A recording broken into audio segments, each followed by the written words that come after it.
It's Don here from the board. Thanks for coming along and checking out this video. Today I'm going to troubleshoot a Keychron PCB that was sent to me courtesy of Epsilon keyboards. So this is a Keychron K6. Let's switch down to the desktop. So here it is. Here's a Keychron. It's a Keychron K6, as you can see from the really badly focusing camera. There we go, Keychron K6 down here. It's a hot swap 65% board, because there's the enter key and then there's this one row extra on the side. Now I'm just going to adjust my camera a little bit because it's been a bit flaky. I also apologize for any background noise going on. It seems like there is a truck parked on the street outside behind me idling, and so if you can hear that rumble of its compressor generator, it's probably a refrigerator truck, or it's just engine idling really loudly. So the keyboard itself, 65%, it's got Wi-Fi or Bluetooth connectivity, whatever it is, because there's a battery which is currently not hooked up. The actual switch on the side shows Windroid, Windows and Android and Mac OS, and then there's Bluetooth off and cable mode, which I'm not going to plug in the battery because that's not really relevant to the issue here. The keyboard itself has had a repair attempt, which I believe has not been successful. So it's plate mounted stabilizers, just a standard 1.5mm aluminium plate, I believe, because it's quite light.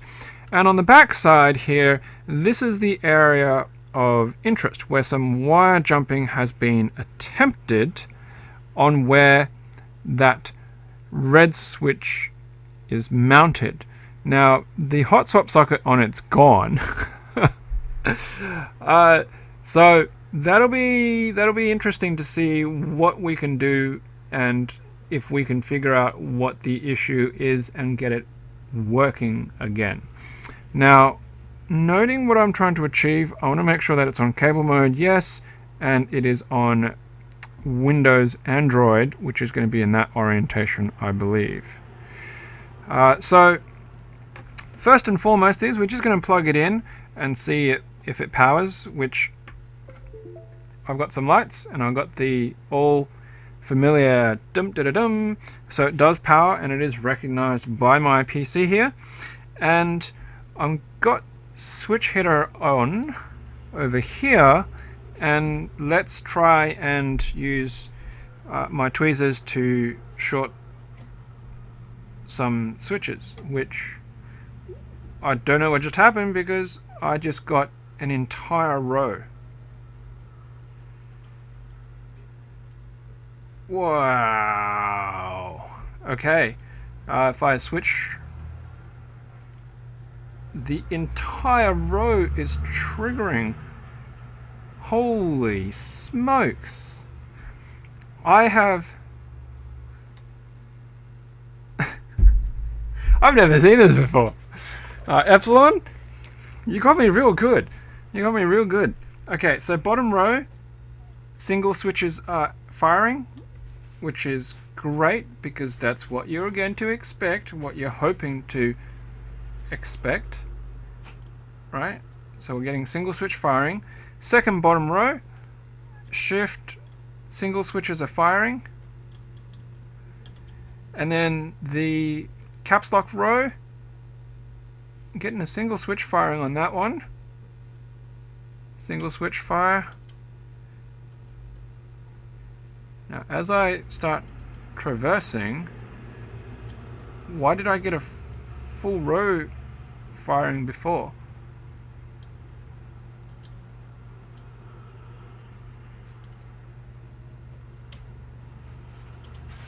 That's really weird.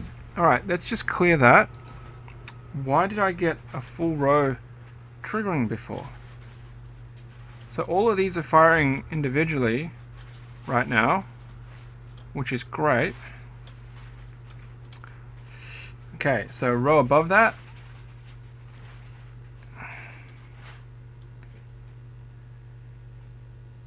Right, there's another bridge here. And that's just fired the row below it. Did that? No, it didn't. Okay, my bad. Right, so that one's okay.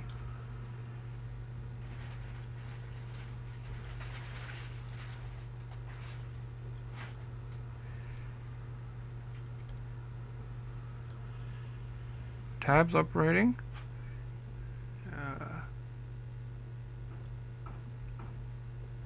Alright, so whatever that is not working, but the caps lock's working.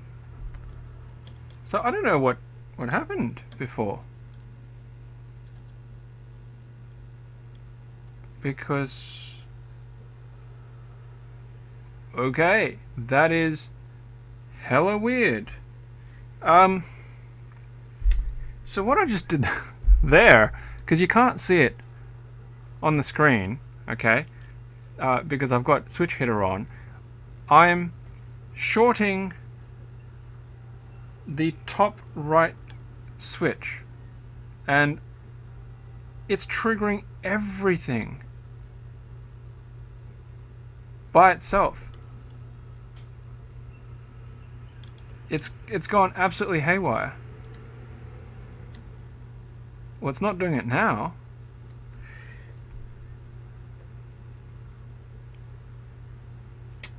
I honestly don't know what just... It's very inconsistent, because right now it's not doing anything.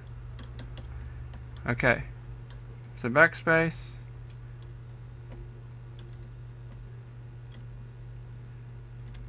I'm feeling a little bit of a tingle on my fingers, because I'm probably running 5 volts through my fingers using these uninsulated tweezers.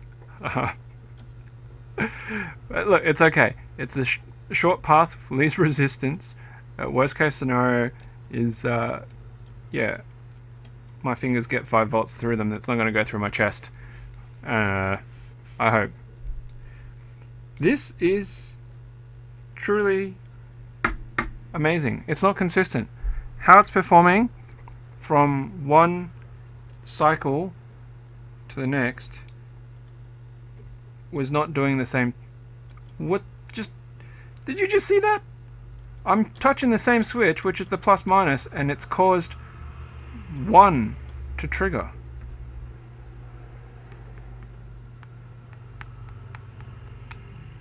Wow. How does that even happen? Why does that even happen? Okay, alright.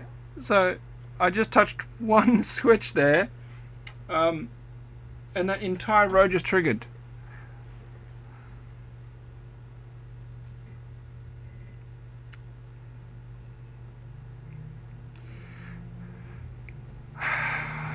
I feel like right now, without doing any additional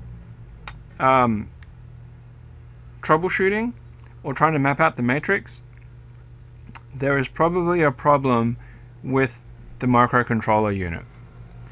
It almost feels like it's had some kind of internal shorting, and it may be related to either pins or voltage, where when the triggering occurs, it's inconsistent in jumping potentially a damaged trace or a short and causing that.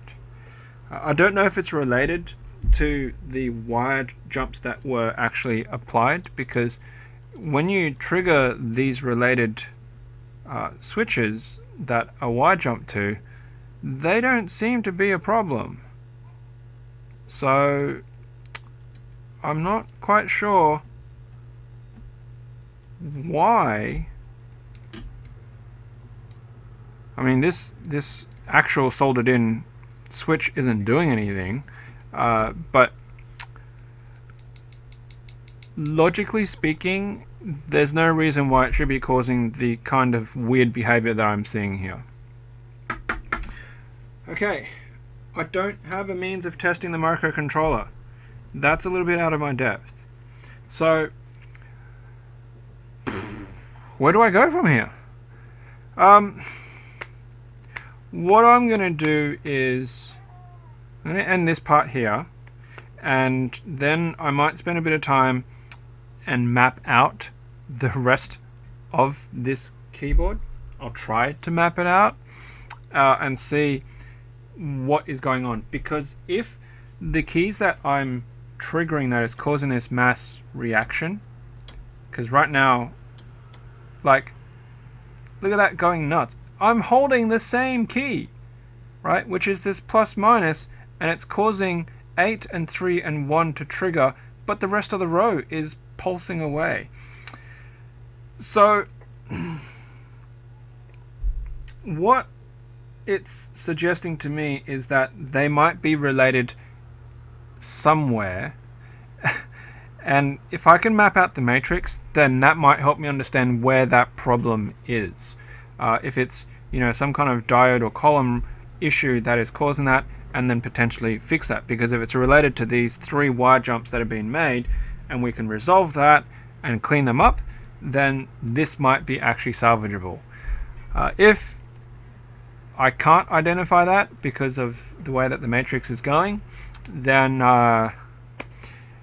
yeah, it might be a little bit beyond my depth and experience. So it's this one here, D54, is like, hang on, just gonna go back to this.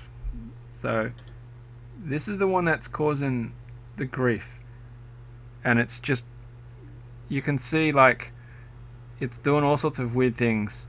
Yeah,